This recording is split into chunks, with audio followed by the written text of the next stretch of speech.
As a salon or spa owner, cosmetology school gave you the skills to serve clients, but it definitely didn't teach you how to run a business. Somewhere along the way, you probably thought ownership would mean freedom, but instead you're working more hours than ever, barely paying yourself, and low-key worried everything's going to fall apart the second you step away. Welcome to the Beauty Biz Breakdown, where we give you the real strategies, systems, and structure that you need to fully step into the CEO seat in your beauty business.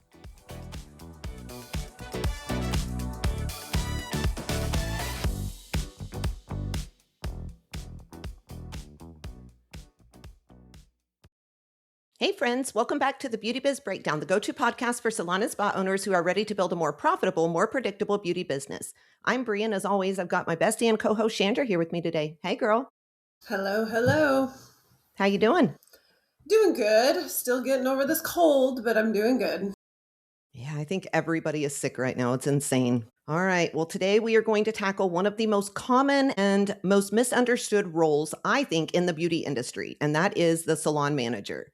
And specifically, what that role actually looks like when it's set up the right way versus what it looks like when it's not. Because those two versions of the same role produce completely different businesses. And it's really, really interesting how different those can be, actually. So whether you have a team of 4 or 5 right now, or you are closer to 10 and really trying to scale your business, this episode is really just going to walk you through why this role is so hard to get right, what it actually needs to look like, and exactly what you need to do to build it in a way that's going to move your business forward. And listen, guys, if you don't have a manager in place yet, this episode is still very much for you, because understanding how this role needs to be built before you build it is going to save you a lot of time, a lot of money, and a lot of frustration down the road. So in most salons, the manager role, it doesn't start with a plan. It starts with a person. You look around at your team, you pick the one who has been maybe with you the longest, the one that everybody kind of looks up to or goes to, the one who already feels like a leader. And then what do? You promote them, right? And that instinct, it makes sense. That person knows your business, they know your clients, they know your culture, they know all the things. But here's the part that kind of gets missed. You didn't actually build a role. You gave a title, and then you expected that title to fix things in your business. So now you've got someone still working a full book behind the chair. And on top of that, they're supposed to lead your team, manage the floor, and help run your business. And because they care, they really do try to do it all. But what ends up happening is they're squeezing management into whatever time they have left during their day. And I think that's where things really start to break down. And you need to hear me when I say this. It's not always because you got the wrong person for the job.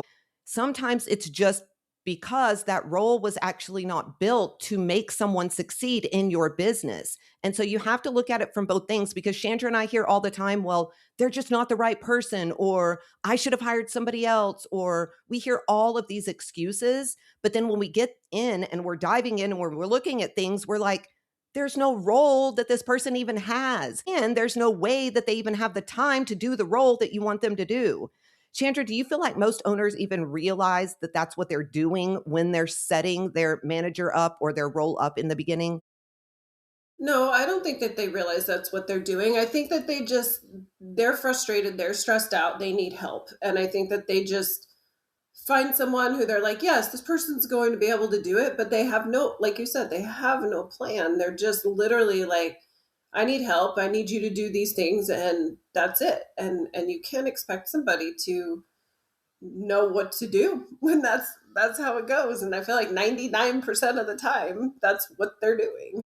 Yeah, they really do. And so I think the best way to do this is to actually kind of close your eyes and picture a scenario. So if you're out there, let's do that real quick. Let's just say it's a busy Saturday afternoon, okay? Your manager is fully booked, fully booked. I mean, back-to-back clients from open to close. They are in the middle of, let's say, a full foil when the front desk comes and tells them that there is an upset client at the front. At the same time, there's 2 stylists that are on the floor and they need help with a color formula or a question about a cut or something like that. And someone on the team just texted and said they weren't coming back from their lunch break. The manager cannot step away from their guests, right? So those things, everything else that we just said, that's all getting handled either halfway, it's getting pushed to later, or it's not getting handled at all. We are expecting one person to be a superhero sometimes. And once again, this doesn't mean that your manager is bad. That is legit just an impossible situation for anybody. Here's what's really happening underneath all of that. When your manager is behind the chair, they are in a completely different headspace than what leading a team actually requires. Every owner out there that has a team, they know exactly what I'm talking about, right? Because we've all had to do this before. We've been behind the chair, tried to lead our team, tried to look at our numbers, try to do all of these things, and you know how hard it is. But yet, some of you are expecting your manager to do almost the exact same thing. When they're behind the chair, their focus has to be on the guest in front of them, the service, the experience, the relationship. It's personal, it's creative, and it requires their full attention on that one person. But leading a team, it requires something completely different. You have to be watching the entire floor, thinking ahead, noticing patterns, stepping into situations before they turn into major problems, having conversations that aren't always easy, and making decisions that affect more than just the one person in front of you.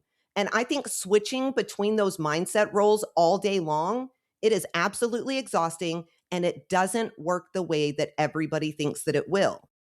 Because every single time the guest in the chair is going to come first, and that's how it should be. And that means that leadership role or that leadership side of your business is going to keep getting pushed to the wayside. Chandra, you and I have spoken to hundreds of salon and spa owners and managers. Have you had managers actually say something like this to you out loud? Like how hard it is really trying to carry both of these roles at the same time? Oh, yeah. I feel like we've sat down with a lot of those managers and they're very frustrated with their position because they want to help.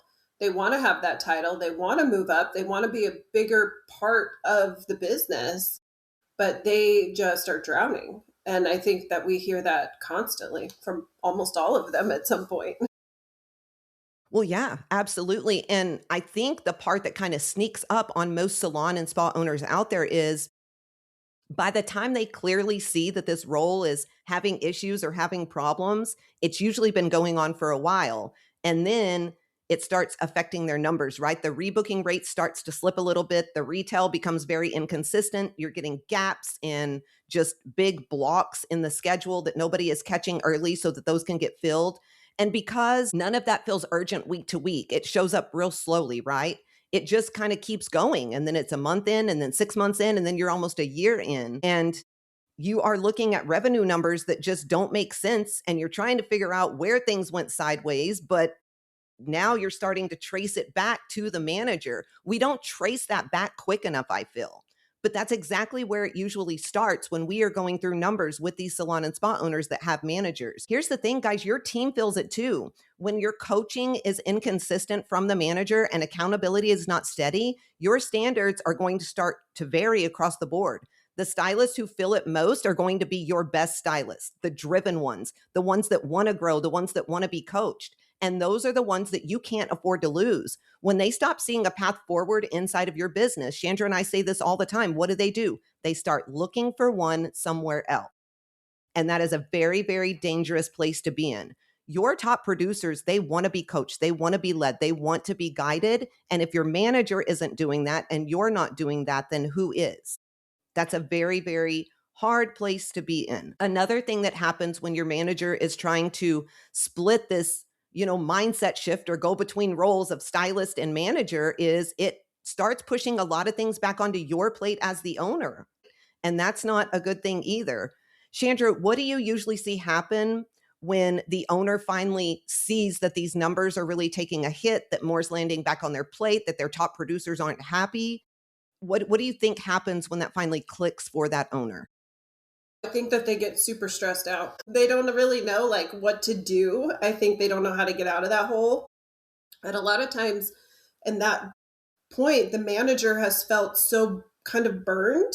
I feel like it ends up being a really bad situation where the manager decides they don't even want to work there anymore. Yeah, I would agree with that. I think this is a conversation that we really need to have in this industry.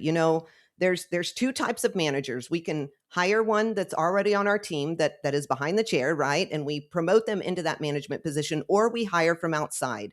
And I would say 90% of salon owners promote from within. And I'm not sure that that's the way that we should be doing it, to be honest with you, especially if that is one of your top producers or things of that nature. Like it can really affect your business in a very negative way. Chandra, I know for you, you hired outside of your lineup. And how do you think that benefited you more because they weren't a producer on your team? Well, I mean, I think it was a huge benefit because they came in and they didn't have all those other responsibilities like the top producers do. And so they were able to actually just focus on that job of managing the team and managing the salon and taking that role instead of trying to work like how we work, right? Like when we promote a stylist that's really busy, it's kind of like us when we're behind the chair and we're trying to run the business and we're trying to deal with all the things. Like you're putting that on somebody else who doesn't have that equity in the business. And so I think that hiring from the outside can be really helpful. And I think that doesn't mean you can't have your top producers be a bigger part of your business in a different way. But I do think I've done it both ways. And I feel like the least challenging way has been to hire from the outside. Yeah, I mean, I agree with that 100%. I think I think it is important, like you said, to have our top producers be lead educators and lead stylists and things of that nature, but it can make it very, very difficult. I think something that we do need to talk about as well is kind of what a salon manager does, because I think a lot of salon owners, they think that a manager is just helping out a little bit or doing a little extra ordering or maybe fixing the schedule on the side, but their job is actually to keep the business healthy and growing every single day. And they really need to own several things, but there are three things that I think are really, really important. And the first one, Chandra just said it, that's team growth and development. That means coaching on a consistent schedule, holding every single person to the same standard, keeping accountability steady across the board, and making sure that all of your employees are genuinely getting better month after month. The second is going to be the numbers, your rebooking, your retail, how full your schedule is. It's got to be watched every single week. It's got to be understood deeply. All of these things do. And they need to be addressed quickly when something starts heading in the wrong direction. And the third is the day to day operation of your salon. That's floor management, team communication, handling situations as they come up, keeping everything running smoothly. This is literally their lane. And your entire team needs to know that this is where those things get handled. This is who they go to. When someone is truly in that role every single day, you as the owner finally have the space to focus on what you need to focus on: strategy, growth, and where the business is going instead of being pulled into the middle of everything. So, those of you that have managers out there right now, that's what you need to think of. Are you able to focus on that strategy, that growth, and, the future of your business? If not, then your role is probably not set up correctly for your manager. When we've seen this role working really well, Chandra, what stands out to you as opposed to a role that is not set up correctly? I mean, I think that the business is running more efficiently. I think the culture is definitely better because everybody knows what's expected. They know they have a support person. Like I noticed that's a huge thing when I've had, even in my own business or other ones that we've seen, when there is someone else besides the owner who really is taking charge of all those things, I think the team can feel more supported and they feel like they can grow and do their thing that they need to be doing, which is bringing revenue in and growing behind the chair, and they can do that more efficiently when they have that. So I think when we see those businesses that are set up that way, that's the biggest thing I notice is everything just seems to be running a little bit better. The owner's less stressed. Like you said, they can focus on things that are, going to make the business grow instead of just putting out 500 million fires every day. Yeah. So many salon and spa owners say they want freedom. This is how you are able to get some of that freedom, right? I'm going to be honest with you. I don't think Chandra or I, either one, would be in the position that we are in right now had we not hired really, really good managers in our business. Would you agree with that, Chandra? 100%. It's life changing. Absolutely, absolutely. In BBA, we kind of teach that there's two ways to approach this manager role, kind of depending on where your business is right now. So if you have a smaller team, generally, under 6 or 7 team members or stylists, having your manager still behind the chair is something that can work in the beginning, but only with a very, very clear structure around it. It means, dedicated management days where they are completely off the floor. No clients, no exceptions. Those days are for the business only, coaching, reviewing numbers, handling whatever the team needs, staying on top of, what is coming up. And those days have to be protected because the moment you let that boundary slide, the role goes right back to being reactive instead of proactive. The second way that we teach is if your team is larger or your salon is just constantly feeling like it's running at full speed and things are always falling through the cracks, it's time to move toward full-time management, really. This is really important. That's all I can say because we run into a lot of salons that have, mid-sized teams, but things are constantly falling through the cracks. Like the numbers are never where they need to be. Things are forgetting to be paid. The team's never getting coached, like so many things. If that's the type of owner that you are going to need someone in that full-time management role. Okay. This comes back to leadership. That means your manager needs to step back from the chair completely. And their job every single day is focused on your team and helping you run that business. Chandra, when a salon owner is trying to decide how this role needs to be in their salon or spa, what do you think they wrestle with the most? Is it the potential of maybe loss of revenue? If they move a top producer into the straight management role, because we know how hard that can be. And that is probably one of the number one complaints that we see. What else do you see? Yeah, I mean, I think that's a big one. I also think a lot of it, they struggle with kind of giving up that control and learning how to give someone else those roles. I know, like, that was hard for me when I first started training a manager. And so it was it was a very challenging time when you first bring that person in because I think you want them to do these things, but then you don't really have a clear plan. So then you end up taking everything on anyway. And so I feel like that's the other big struggle that I notice is they're not prepared or planning correctly. And I think that then they don't know how to hand off the stuff. Absolutely. Yeah, that is, I would say, the top two that we hear all the time, right? We're going to lose the revenue from our top producer. And the second thing is, I don't want to lose control of my business, but, it is what it is. I think if you want your manager to do really, really well in this job, we've got to talk about how to build that. Now, if you don't have somebody in this role yet, that's okay. This is still going to matter. This is the part that so many owners skip is building that role out. So we see all the time at BBA is they promote someone first and then figure all of this crap out later. And that is not a good thing. Like it's not what you want to do.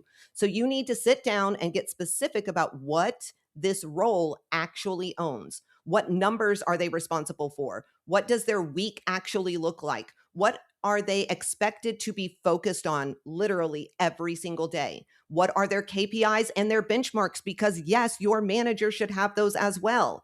If you cannot answer those questions clearly, your manager won't be able to either. And that means that you are possibly setting them up to fail. You don't want to do that, guys.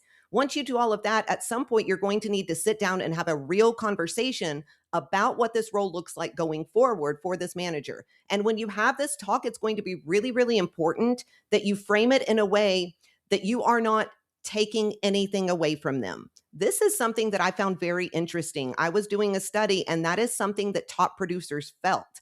They felt like when they were getting promoted at times and they were having to move out from behind the chair, they felt like things were getting taken away from them. You're actually giving them something. You're giving them the actual time that they need to lead and structure that time well, right? Probably or possibly for the first time since they stepped into this role. So you need to have a really, really open conversation to where y'all can be honest with each other about that. But this is also where you have to be real about what that role actually is, I think, because stepping into management is going to change things for them if they've been behind the chair. It can change how they earn money, it can change how they spend their time, and it can change how much they are in that creative space behind the chair. That's really difficult for a lot of them. Not everybody wants that, and that's okay. That's why the conversation is so important. So part of this conversation has to be about that. Are they okay not being behind the chair in the same way? Are they okay with their role, changing from doing the work to leading the people that are doing the work? And does the compensation for the role actually match the level of responsibility that you are asking them to take on? Because this is something we see a lot as well. People don't know how to pay for that. One of the biggest mistakes that I think Chandra and I have seen salon owners make is not being crystal clear when it comes to all of these things. And when that happens, it really does make them feel like you are almost disciplining them in a way, even if your intention is the complete opposite. So you need to really, really be prepared and have that conversation. If you're out there and you have this role set up and you're restructuring this role, you are going to have to sit down and say, I want to be honest with you. I have not set this role up in a way that actually gives you what you need in order to do it well. And I want to fix that for you. Chandra and I believe in honesty and taking blame when it is due as salon and spa owners. It is one of the best things you can do for your culture. So you need to let them know, I want you to be able to truly lead this team and help grow this business. And that means we are going to have to make some changes to how your role is structured and what success actually looks like in it. And then you just lay it out clearly, what they own, what the expectations are, and what it looks like when they are doing well. I'm telling you guys, that kind of honest, direct conversation delivered with real care from your heart for that person is what makes this actually make sense. And it sets everybody up for success, not just your manager, but you, your manager, every single one of your employees and your business. Chandra, these talks have to be handled the right way. And you can't even have the talk if things aren't set up correctly. Looking back over some of the owners that we have coached and your time in ownership, when a stylist gets promoted into this management role and the expectations aren't clear, what usually happens? Gosh, I mean, they usually get frustrated, and I would say 9 times out of 10, we've seen a lot of them just quit, and they don't even really wanna tell you why they've quit, and I think that even in, like, my experience, I've had a few that we've tried to do this with over the years that they didn't quit necessarily, but they left that role, like, we took them out of it because they were too frustrated, they didn't make as much money, as they did behind the chair, and it was so much more responsibility that they weren't ready for. So I really think, you do have to have that crystal clear, and it has to be laid out to them very exact, like you said, because otherwise I think they don't know, and maybe you don't even know. And like you said, that's okay to even tell them that, hey, I want to move you into this role, but I'm not even 100% sure what it's going to look like. So we could work on this together. But if you feel like you're overwhelmed or it's frustrating or it's not what you want to do, just tell me, right? Like, you just have to have those conversations. And I think so many owners are so afraid of having those conversations. Like, they think that people are just going to get upset and leave or something. But I think that's what builds that loyalty more and more, is being open and honest and working together instead of making it feel like a punishment, like you said, because that's not how it should be. Absolutely. And then when it's not set up clearly, like you just said, you are taking the chance on losing not only a manager, but if you have promoted your top stylist, you're taking a chance on losing that top stylist as well. Something that we find in this industry is a lot of your top stylists, they have allegiance from everybody below them. And so you're really taking a chance on rocking the entire boat of your business if you're not careful. Very, very important. So, Chandra brought up something earlier, and I think this is kind of the last piece that everybody needs to think about. And I'm going to be completely real with everybody listening. It is the hardest piece for 99% of owners. And that is genuinely stepping back and letting your manager do their freaking job. Let them do it. Because what happens so often is that an owner, they set everything up, they get the role, it's set up, we help them, they do it right, and then they keep stepping in anyway. They just can't help themselves. It's like the team asks a question and the owner answers it right away. A situation comes up and the owner jumps in before the manager even has a chance to take care of it or handle it. But I'm telling you guys, every single time that you do that, you are telling your team where the leadership lives. And they will always go to the source when you do that. So if you keep being the source, nothing changes no matter how well you have set everything up. Your manager has to have room to lead, to make decisions, to handle things their own way, even when it is not exactly the way that you would have done it. That is how they grow into this role. And that is how your team really learns to trust them. All right, Chandra, salon and spa owners are notorious for wanting to be wanted and needing to be needed. I say that all the time. I know I do, but it's so freaking true. It blows my mind how salon and spa owners always have to be in control. Why do you think letting go is so freaking hard? I mean, I don't know. I feel like it's just we just like to be in control. Like we just want to know what's going on. We want to be involved in everything. We want everybody to need us for whatever stupid reason. And I think that just really does that. I don't know. They just live in that space. I know like the first time I hired a manager, I let her do everything because she had management experience. And I was like, cool, she's going to set this whole role up. I never had a manager. I don't have a manager role. I didn't do, I let her run with it so I could just work behind the chair. I was like, I could just work behind the chair all the time. And she almost completely destroyed my entire business. And so then when I realized, got rid of that, and then took control over everything, then I got like really control freaky for a little while where I didn't want to. I was too paranoid because of what happened before that I didn't want to let go at all. Like I was, nope, I got to know what's going on all the time because I don't want to have that happen again.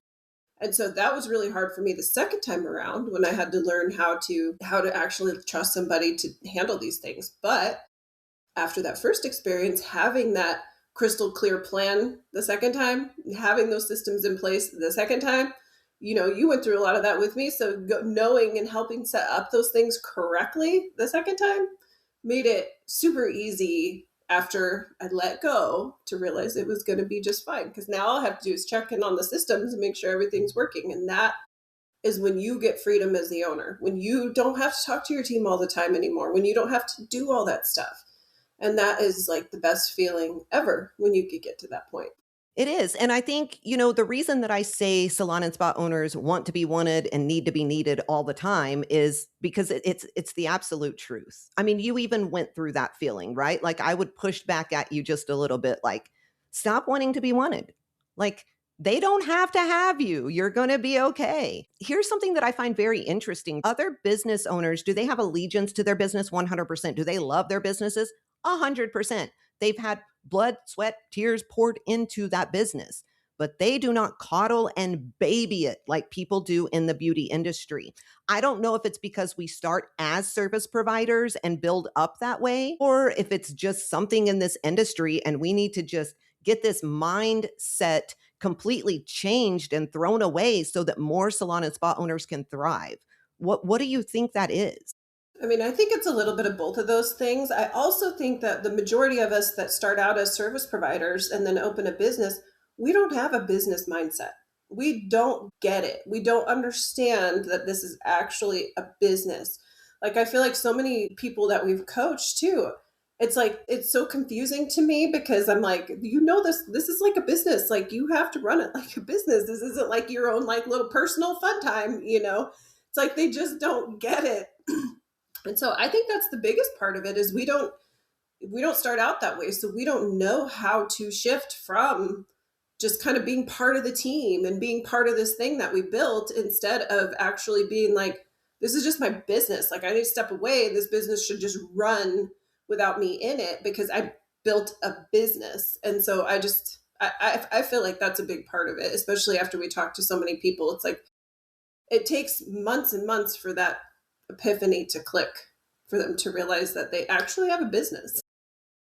Yeah, I agree with that. And I think, sometimes people think that we are a little harsh because we tell people you can't be the friend, right? You can't be that. You got to be the boss. You got to be this, that, and the other. I was on social media yesterday doing some work for BBA and I came across a post and it was a salon owner who said that their top stylist had been with them for like 11 years. And she really had the, camaraderie of everybody under her. Like everybody looked up to her. She was a big help in the salon, things of that nature. They would all go do things as a team, but the salon owner got their feelings hurt because they weren't ever invited to go hang out with them and to do things with them and things of that nature. And it just brought me back to every owner that we've talked to. They all felt that way at some point. I guess I'm just weird because I could care less if my team hangs out and they don't invite me.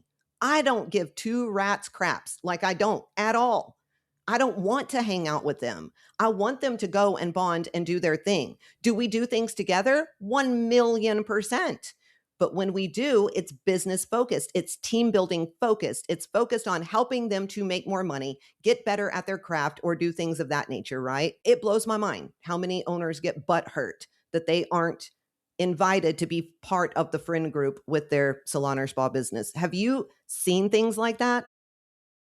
Yeah, we've seen that a lot. And I'm like you, like I've never in all the years of my business ever wanted to be best friends with these people or hang out outside of work. Like I felt better knowing there was that professional line in the sand. And so I think but I see it all the time. I mean, I think a lot of owners when they open their salons, they're opening it with their group of friends that they were, hanging out with before they opened the business, when they were in some other salon or doing whatever they were doing and they just don't know how to kind of put that line in the sand and to stop that relationship and how also to feel okay.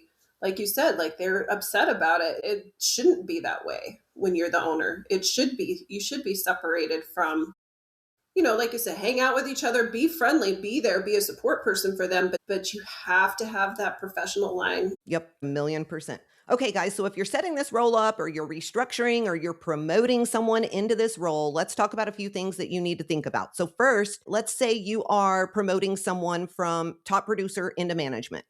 Can your business absorb her book? If she steps back even 1 or 2 days, where do those clients go? Do you have stylists with room that can be able to take them, or are you already maxed out? That's something you really need to think about because if there's no capacity, you are going to fill that immediately. Second, does the role make financial sense? Look at what she produces now, what you'd pay her in the management role, and what the business should gain from having someone actually leading your team day to day. If those numbers don't line up, you're going to feel like you pulled her into that role way too soon. Third, is she actually fit for the role? This is a completely different job, less creative work. She's not on the floor. Some people want that, some people don't. And fourth, are you clear on what she is stepping into, or he, I guess? What do they own? What numbers are they responsible for? What will their week look like? If this isn't defined, it is too early to make the move. I promise you, you will regret it for a very long time. If all of those pieces are there, you don't even have to do this all at once. You can just start by, pulling somebody off of the floor maybe for one protected management day and see what changes. That's going to give you a lot of the data that you need and a lot of the vision that you need for moving forward. Now, I'm going to say this, in my opinion, before you start even thinking about putting someone else in this management role, you have to make sure that at some point, you as the owner have gotten out of that service provision role yourself and you have stepped into leading, guiding, and coaching your team first. I think Chandra really just brought up this point earlier. She did not do that. She stayed behind the chair, had someone managing. No, you can't. You have to know how to lead your business and lead your team. If not, how in the world are you ever going to train someone else to do it? Even if they've had 20 years of management experience, that doesn't matter. It's your business and you have a set standard and set culture, and that's what they need to do it by. You don't have to do this forever, but you need to do it long enough that you understand what that actually looks like inside of your business. I'm telling you, don't do it. Chandra, what would you add to that? Yeah, no, 100%. All of that is 100% accurate. I think you can't coach somebody else on what you want if you don't know how to do it yourself. And I feel like that's the biggest thing. You should always learn those systems, create those systems, do them yourself so you can learn what works, what doesn't work, what's going to be the best way for this role to be. Then you can hand it off to someone else and be able to train them the right way instead of just hoping they're going to just figure it out. And something that I was thinking about the other day is because I know all of the systems and processes and how to coach and lead and guide and build businesses and build people and do all of these things, it's so much easier for me not only to train, but as things evolve and as things change in our systems, in our processes, it's really easy for me to figure out the best way to do that because I know exactly how it's working. And I know steps 2, 3, and 4 need to be changed to this so that we can evolve. And it just makes that so much easier. You don't have to start over from scratch every time the way that you would if you didn't understand the systems and processes that your manager was using. So here's what we want you guys to walk away with after today. The manager role is literally one of the most powerful things that you can build inside of your salon or spa. It really is. When it is built right, your team is going to grow, your numbers are going to grow, your guests are going to feel the difference, and you finally get to show up as the owner that your business actually needs you to be. Focused on the big picture, focused on the future, and focused on building something that is truly profitable and sustainable. But none of that is going to happen on its own. It does not magically happen. It happens because you make a decision to stop letting this role run on autopilot and start building it with real intention. This decision is really yours to make. And if today was the day something clicked for you, don't let that feeling pass without doing something with it. If you know that you are ready or you know this role is built wrong, fix it. Okay. If you're ready to take a look at your management structure and figure out exactly what needs to change, or if you're ready to step into that CEO role in your beauty business, this is the work that we do at the Beauty Biz Agency literally every single day. We help salon and spa owners build the kind of businesses that are profitable, that run without them being in the middle of everything, and that are genuinely something that every owner can be proud of. So head over to our website, thebeautybizagency.com, grab some of our free resources, explore some of our coaching options, or book a free strategy call directly with our team. We would love to help you figure out what your next move is. If this episode, lit a fire in you, do us a favor and share it with another salon owner that needs to hear it. Also, if you have just a second, please leave us a 5-star review so more salon owners like you can find us. And make sure that you are subscribed so you never miss what we have coming out next or our next episode. Chandra, how do they do that? Yeah, make sure you're following us on all social media platforms at the Beauty Biz Agency on Instagram and Facebook, or the Beauty Biz Mentors on TikTok. You can just shoot us a message on there if you'd like us to answer any questions or anything on the air. We'd be happy to do that. And you can, like Brie said, subscribe on our website, and that way you don't miss anything. Absolutely. That's a wrap, guys. Until next time, build the structure your business deserves. Give your manager the real space to lead, and keep stepping into the owner your salon is asking you to grow into. Now go out there, make bank, run the show, and ditch that chair. And as always, keep slaying those business goals with a whole lot of swagger.